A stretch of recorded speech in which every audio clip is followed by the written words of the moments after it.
The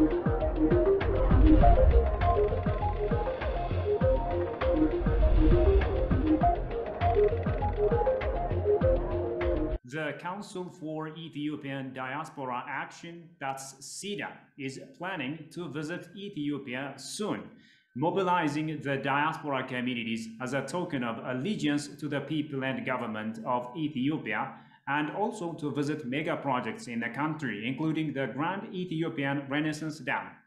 In this connection, I'm going to spend some time with Nabiyu Asfal, who is the co-founder of Ethio-America Development Council and the partner of CEDA. In this edition of Addis Dialogue, with me, Shifarao Lakao, do stay with us. All right, Nabiyu, thank you so much for your time and also for being with me. Thank you, Shifarao. Thank you for having me here, and it's an honor. I'm happy to be here. All right. Now, I've learned from your bio that you are the co-founder of the Ethio-American Development Council, doing a great deal of digital diplomacy, and also the partner of the Council for Ethiopian Diaspora Action, otherwise known as CEDA. What are some of the major tasks that you are doing now? Yeah, the Ethio-American Development Council, it's a grassroots organization based in Colorado that strives to advance the human rights, political, educational, social, and economic interest of Ethio-Americans and Ethiopians. We formally branded as the EADC in 2018, but our advocacy work goes back over a decade.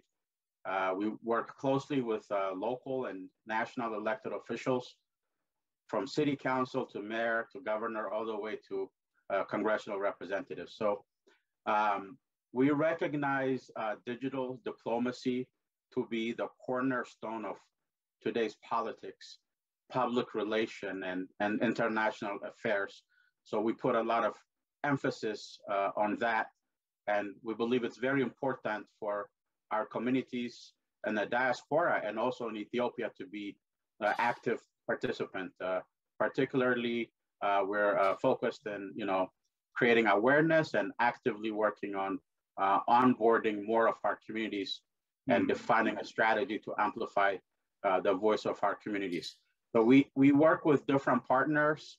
I want to mention first, we do a lot of collaborative work with the American Ethiopian Public Affairs Committee, AEPAC. It's an organization that's dedicated to promote a friendly relation between Ethiopia and the United States. And one of our partners that we're extremely excited about is the Council for Ethiopian Diaspora Action, which is CEDA. It's a nonprofit organization that was created to mobilize the diaspora across the globe for the betterment of our motherland, Ethiopia. And together with CEDA and our other partners, we're preparing for a historic diaspora trip to Ethiopia for the new year, and we're very excited about that. What are some of the major objectives of the trip back home? Yeah, the trip, it's branded in Amharic, Nkutatash Yafukar Guzo, Abbayin Ngobing. Really, the main objective is unity, and it's to bring all the diaspora together from North America, from Europe, Middle East, Africa, Australia. We're inviting all of the diaspora who's able to join in this special CEDA trip. It will be a historic trip because we're living in a historic time. This is a moment of transition for Ethiopia, where we have so much great things happening, opportunities, and also there's challenges. We may not yet recognize the magnitude of this current time, but this is a very special time. Ethiopia is on the cusp of a once in a generation opportunity to uplift millions of our people out of poverty. So one of the focus will be the GERD. We'll be doing a visit to the GERD. It's the pride and the symbol of Ethiopia uplifting her people out of poverty. And we're going to be visiting some of the Shaggar projects, Andinet, Entity, Intoto, and Unity Park, and then also some of the Dying for Ethiopia initiatives like the Gorgora. And also we're going to lay a foundation for the Ethiopian Diaspora Museum. And finally, what I'm really excited about is to celebrate Ethiopia's historic election. We will have a special inauguration dinner to welcome the new elected government officials, wish them luck, and then basically give them adera for their service to the country for the next 5 years. All right. Now, Nabiyu, as you know, Ethiopia is grappling with internal issues posed by the TPLF, which is shored up, if you will, by some Western nations' propaganda and media campaigns. What is the level of the unanimity among the diaspora communities there as we speak to stand by Ethiopia at such a critical time? Although you wouldn't know this from the Western media, but with the exception of a very small, less than 5%, overall, the Ethiopian diaspora in the United States firmly stands for justice and for the unity of Ethiopia. We oppose any and all efforts to partition the country by outside forces, as well as any insurrectionary moves by the TPLF to overthrow or weaken the Ethiopian federal government. So I've never seen the diaspora being so united, and even people who usually don't care about politics or not involved, right now they're checking the news 10 times a day. They're just very engaged. This is a time, I would say, we're all really strongly coming together. You also tried to explain the realities on the ground to Congresswoman Karen Bass, expounding the problems that the TPLF is causing here in Ethiopia. Now, I want you to tell me a little bit about it and also what were her reactions like. Yeah, the Congresswoman has a very important role in the House of Representatives as the chairwoman of the House Foreign Affairs Subcommittee on Africa. And this was not the first time we've worked with a Congresswoman. She represents Los Angeles. It's a city with one of the highest concentration of Ethiopians outside Ethiopia. So our friends in Los Angeles have been working with her for decades. And even us from Colorado, we've worked with her previously when we were working on HR 128, as well as during the presidential election. So we have a history with her. She's been a friend to the Ethiopian community for a long time. So the meeting we had with her, the last one, I thought was very successful. I think that we accomplished our goal. And our objective was really for her to know the truth and offer her an opportunity to hear firsthand from people who know the TPLF, who the TPLF is. It's a terrorist organization on a rampage, massacring civilians, killing refugees, and who the TPLF really is the big lie of the Tigray war. They've positioned themselves as this noble freedom fighters fighting for liberation, but it's a big lie. So we need to show up and break this lie. This lie has been created by the TPLF and is being basically maintained through the silence of the US, EU, and the UK. So that's why it's extremely important for the diaspora to intensify our effort to dispel this lies. And I think our meeting with her was very successful in several ways. One is that the House Resolution 445 that was scheduled to be voted, that has been pulled off. So that's a big victory, at least for now. And we've been lobbying ever since this resolution, which the Congresswoman is a major sponsor. Since May, we've been lobbying, calling all our congresspeople all around the country and the resolution only had 3 sponsors. Now, compare that to the 2018 resolution we supported, HR 128, we had 114 sponsors.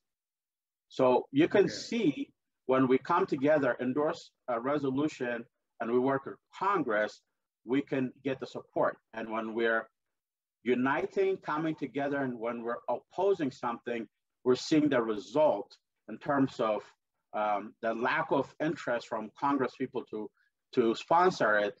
And I think our last meeting with the congresswoman is probably the last straw that broke that resolution. And hopefully that, it will remain that way. But I just really want to emphasize that, the effort was a collective effort in the meeting with, the exceptional people from Los Angeles and those of us from all around the country. But this is what we can do when we're united, and we all recognize that this is not the time for division, regardless of your even political difference, religion, tribe, or anything like that. So this is how we can save our country through the unity of our people and through speaking with a single voice. Indeed. I think the congresswoman also suggested that she would come to Ethiopia. And if she comes, to what extent will her visit shift her attitude toward the East African nation, be it the election or current issues, the problems, or the Grand Ethiopian Renaissance Dam, etc.? Yeah, I hope she would make the trip, and we're hopeful that she receives a warm welcome by the Ethiopian government with the traditional Ethiopian hospitality. I think that the congresswoman is genuinely, sincerely interested to listen and to learn. I do hope that her visit to Ethiopia would have a different tone than the visit of Jeffrey Feltman or Samantha Powers. It's my sincere hope that her visit to Ethiopia would be like a homecoming to the motherland, or a friend visiting, which she is a friend. So I hope that her genuine desire to listen and learn will also be welcomed, because I think, the problem we run into when Western officials visit Africa, not just Ethiopia, is that they tend to treat us like children, with no respect given to sovereignty as people and as free nations. They come to Africa, they show no interest to learn. Instead, we get a lecture and they act as an authority figure to dictate terms. Well, this will not work in Ethiopia because we're not a colony of anyone. So I think words matter, statements matter, showing respect matter.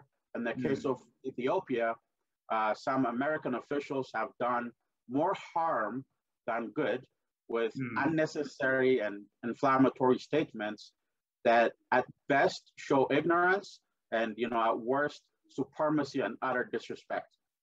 So this must be recognized if there is a genuine desire to help. I don't expect this to be the case with the congresswoman.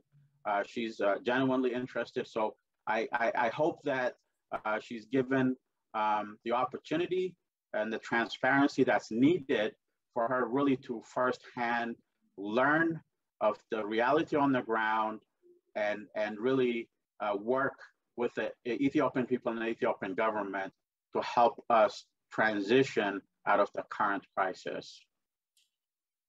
All right.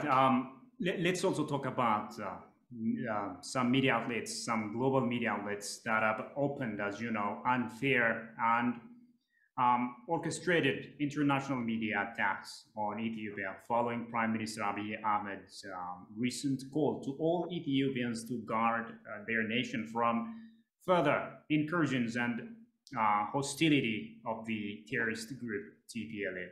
What kind of roles should be played by the diaspora, including yourself, in helping refute such allegations? I think this is a very, very important subject because it's become apparent that the entire Tigray conflict at its heart is an information warfare with truly horrific real world consequences. Right. The problem is that the media is getting it wrong because they don't know the TPLF. We Ethiopians know the TPLF, but a lot of the media don't know the TPLF. And the TPLF is, they're gifted liars who are master manipulators of media, facts, diplomats, academics, and governments.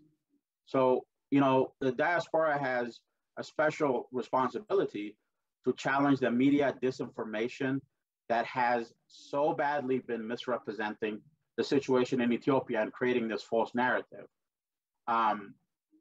I would say that while we are trying, we've had some success. You know, for example, here in Denver, we've been getting some op-eds published in the local papers. There's been some other cities where that's happening, and you know, we're going to have more and more.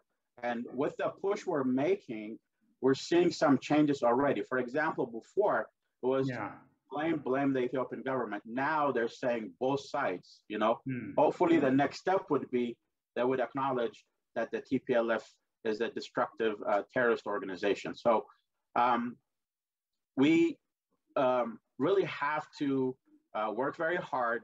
But I think, you know, one thing I would say as well for the Ethiopian media, there's so many great reportings that are done from Ethiopia TV and other media there. I'll give you an example, like the child soldier situation. Really, we wanted to, we're trying to make, let the world know about that. And there's been a lot of good reporting in Ethiopia, but it's all in Amharic. So I wish, like you're doing an English program, which is excellent. I wish that the reporting that's done in Ethiopia, either do English, especially when it's something as important as TPLF war crimes, it should be done in English, or at least have subtitles so we can use that to share with our elected officials and to share with the Western media. Also, you know, sometimes I wish that the reporters would go to the forefront, Ethiopian reporters, and report directly from, you know, Afar or Amhara region or Tigray instead of Addis Ababa, and get some real footage that could help us change this narrative. Because, you know, at the end of the day, the media, the Western media, doesn't know any better. And I think that the more we do to present the facts, it would become very clear. Because the fact is that the TPLF attacked the Ethiopian army, you know. In the United States on January 6th, a mob attacked the US Capitol, if you recall, Congress, and people died. You know, people died, and the US media called that a terrorist act. And what happened in Ethiopia is a lot worse than that, and we're still not even recognizing it as the terrorist act that it is. So that's the narrative that we really have to change. There's a lot of good things happening in Ethiopia. For example, with the U.S. election, what happened, the January 6th event, it's considered an insurrection. That's how it's being defined, and that's exactly what happened in Tigray. And even now, there was a poll that came out the other day. 1/3 of the American people think that Joe Biden is in the White House because of voter fraud. 1/3 of Americans don't consider him a legitimate president because they think there was fraud. And some of those people got violent and invaded the Capitol, and people died, you know? The same thing is happening in Ethiopia. So the standard should not be different for Africa. There is no nation anywhere in the world that will not defend its citizens, that would not defend its sovereignty, when a rogue mob or a terrorist group or a militarized regional party attacks for that matter, a military base. So if we tell the story, if we present the facts, it should really be easy to present. But I think that we need to do much better. And this is not just on the diaspora, but also on you guys as well from Ethiopia. Yeah, indeed. Maybe Nabi, what's the reason, in your view, what's the reason behind America's turning a deaf ear to the cries of Ethiopia when it comes to becoming fair on the country? Yeah, I think one of the main reason is that TPLF is very good at manipulating the fact and manufacturing lies. That's one. And two is that the TPLF has very deep ties and connections that they've established over 27 years with very important people. Some of them have senior positions, either TPLF supporters or even members who are, members of the Biden administration, for example. There are TPLF supporters who are in senior positions at the United Nations, at Amnesty International. All that plays into it. Also, for 27 years, the United States has invested billions and billions of dollars on the TPLF.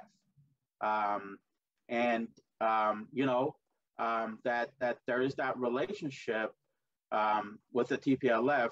So that plays into it.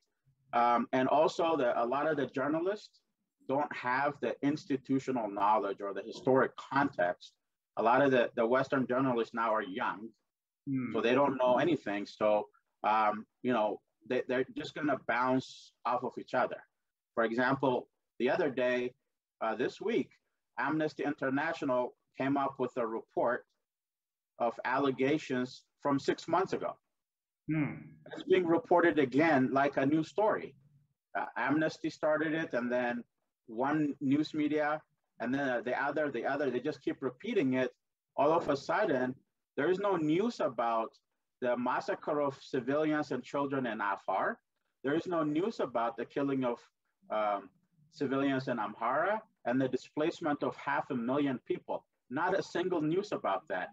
But we're talking about rape allegations from 6 months ago. Now, the rape allegations are very serious, and the investigation is being done, and those who committed those crimes have to be prosecuted. But the balance is that it's almost as if they don't want to say anything bad or criticize the TPLF. And I think it's changing, and I think that it will change, but it will require work. One of the other things I would like to say is that I don't think a lot of people in the United States recognize that the Ethiopian people are united. There is a perception that we're divided. You have, people organized by tribe. You have a Tigray group, Amhara group, Oromo group, all this. So they think we're divided.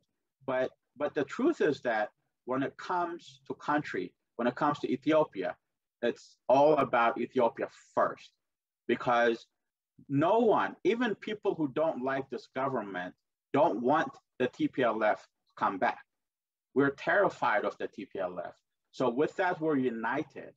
And the more and more we show this unity, I think that minds will be changed. And I think the more and more information is shared from Ethiopia in English in a way that the Western audience can understand it, that would, I think, will change the dynamic, the paradigm to reflect more of the truth or to be objective. Right, indeed. Let's also talk about the Grand Ethiopian Renaissance Dam.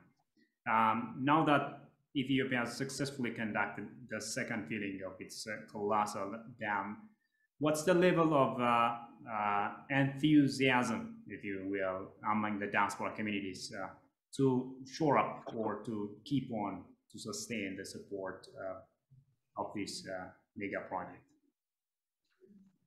It's incredible. It's absolutely incredible.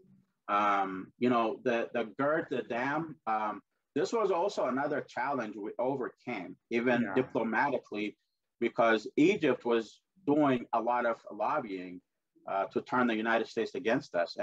And this was one of our first political efforts, is to get Ethiopia's right respected and for the United States to stand with Ethiopia. And we've had many Congress people that helped us, like Congressman Jason Crow from Colorado, that really stood up for us on the issue of the GERD. So it's very important. And what makes it more important is not only is this our way of saying enough to poverty, it's our way of uplifting our people out of poverty. This is a project that's financed 100% by our people, 100%. And that's really something that we're extremely proud of. Yeah. And I think that many of us consider this as our time of like building Lalibela, like our ancestors built Lalibela and GERD. Yeah. This is our generation's way. Some also call it the second victory of Adwa. Absolutely, absolutely. And it's not just a pride for Ethiopia. This is going to change the lives of several countries around Ethiopia. So this is really a project, an African project that's going to benefit over 200 million people. So, you know, this is huge. This is huge. And to think that the whole world was against us, the World Bank, the IMF, no one would even give us a loan on it or any financial help, you know, for Ethiopia to come through and build such a huge infrastructure. It's just incredible. And finally, before you go, as you know, Ethiopia is gearing up towards its New Year festivity, and you as a chair of the Ethio-American Development Council, and also as an Ethiopian, what are your future plans, and what are your messages to Ethiopians here and also abroad? We're going to celebrate the New Year. We're going to celebrate, you know, hopefully in Ethiopia. But, you know, my message for the New Year would be to turn the chapter in Ethiopia and to strengthen our unity. And, you know, this is not the time for division. And I'm hoping that my message would be for us to unite. The minute we're divided, none of us have power, all of us lose. So my message for the new year is to stand together. And just like you mentioned Adwa, you know, during Adwa, we did not defeat the Italians because we had bigger guns.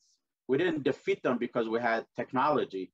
We were fighting with spears and sword.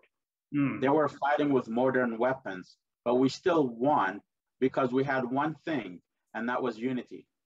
And for the new year, my wish is for us to put our differences aside and to be united.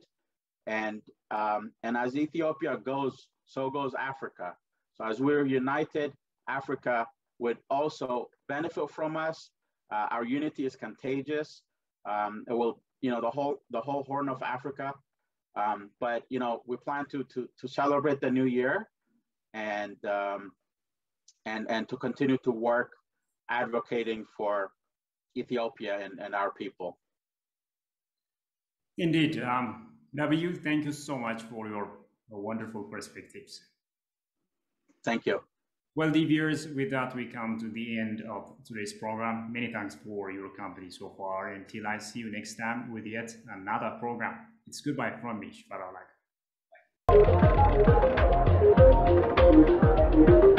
Bye.